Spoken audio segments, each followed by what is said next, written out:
Jacci Pillar, and this is Talk-ist, and this is a little segment that I call Nerd Wars, where I take a really fabulous guest, and our guest today is Jess Cochran, who is an actress, model, glamazon on wheels, disability advocate, and I will try and out-nerd Jess on a favourite topic.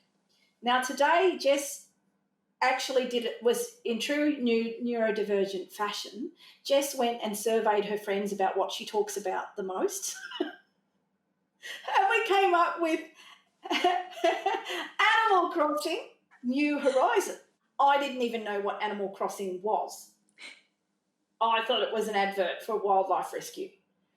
So it is a game, and I had to do some serious Googling, and that took me about 5 minutes. So how Nerd Wars works is I come up with 3 things and then Jess proceeds to out-nerd me. So the first thing we're going to raise today is, now I'm probably going to say this wrong, so I apologise to all people that speak the Japanese language, but Katsuya Igauchi got the inspiration for Animal Crossing on the basis of being homesick. He moved from his hometown to Kyoto to the headquarters of Nintendo. And the whole game is written about the feeling of starting again and how lonely it can be to be in a new place. So is that a bit of a reason why is that something you find interesting in the game, or does it play out through the game? Well, the weird thing is that Animal Crossing was brought out about a year ago, or this version of Animal Crossing, because I think it's about 4 of them now. And the only reason I downloaded it, I had no idea what it was at the time. And I saw pretty much 80% of my Facebook feed was talking about and really excited about the release of Animal Crossing New Horizon. And so without even looking at what it was, I downloaded it because I thought, well, there's a lot of people excited about this. It must be good. And yeah, then just started playing and initially started off going, what the hell? I'm chopping trees and hitting rocks. What's the big thing about this game? And think about a week later, whenever my friend would ring me, which was every day because we were in the middle of COVID, they'd go, you're playing Animal Crossing right now, aren't you? And every time the answer would be yes, because I was just hooked after that. It sounds really cute, and from these screenshots I've seen, it's really cute, but it has a message too. Yeah, it's all about starting anew, and kind of it's this really homely, positive game. And I think part of the incentive for me was that back in amidst, Melbourne's restrictions, what I needed was something that would take me away to another world and that had this wholesome message and feel about it. There is no negativity, there's no judgment, and I just fell in love with it. That's really cool, because one of the things that I found in my Googling was the sense of humour connected with this game. Because for me, I'm working on a PhD thesis about the politics of laughter at the moment. And, this game has a beautiful sense of humour. One of the things that jumped out at me was that they started, you can wear a hat, and they started a gelato ice cream hats, and one of them is brown, and it makes you look like you're wearing a poop hat. Have you worn that? There's a lot of... I myself haven't. I tend to be, just like in real life, a bit of a glamazon on Animal Crossing. But they do have some really hilarious outfits. There's ogres and caterpillars. There's a hot dog outfit complete with a hat that makes you look like you're a full-blown hot dog.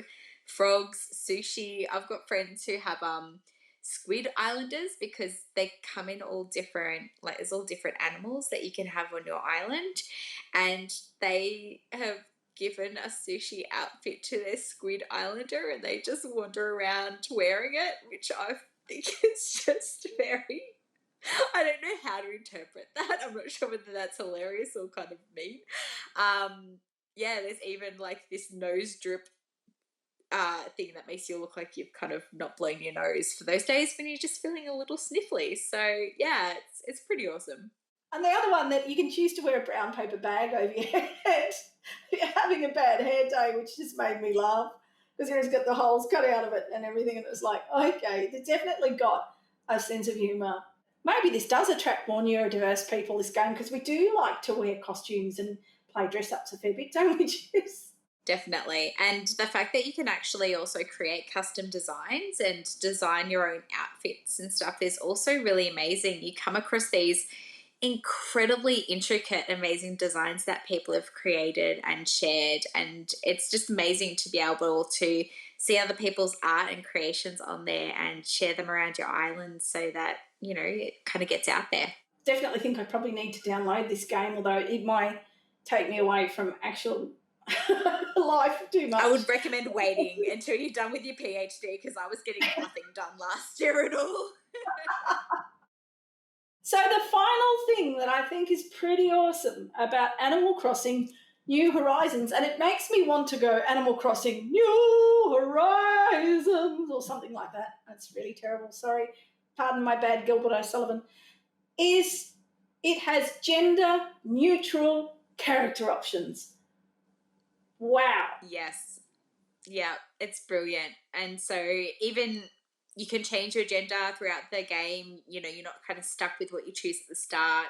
And even if you click over to, you know, going and choosing from male to female, it doesn't actually change how you look as well. You can adapt those things later on, your hairstyles or, you know, the markings on your face and everything. So it's really just adds that whole wholesome feel to it, and the kind of flexibility and understanding. And there was even a very large petition to get different hairstyles in the game for people who were from African American background, because they didn't have hairstyles that they felt they used or identified with or had themselves.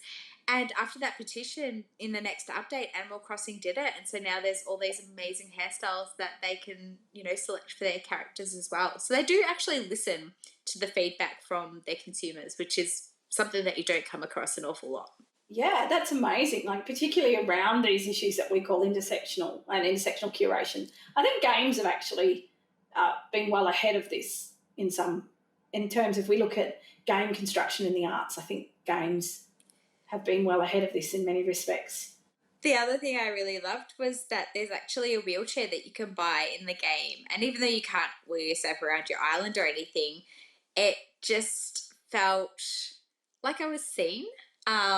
It just meant that I had it sitting there in the corner of my house, or when I had to do promo shots for something, because I did a fringe gig that was all about Animal Crossing.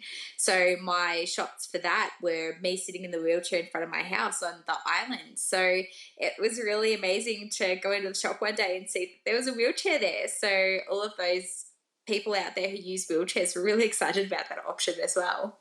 Yeah, this is really good inclusivity in operation, and that's really, we certainly didn't have that in early games, where basically, I remember my first game was 2 sticks on a string and a ball bouncing.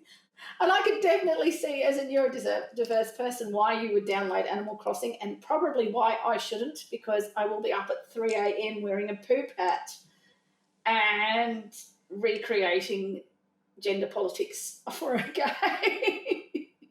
Thanks, Jess, so much for being on Talk-ist and for out-nerding me on Animal Crossing. Thank you. Thank you so much for having me.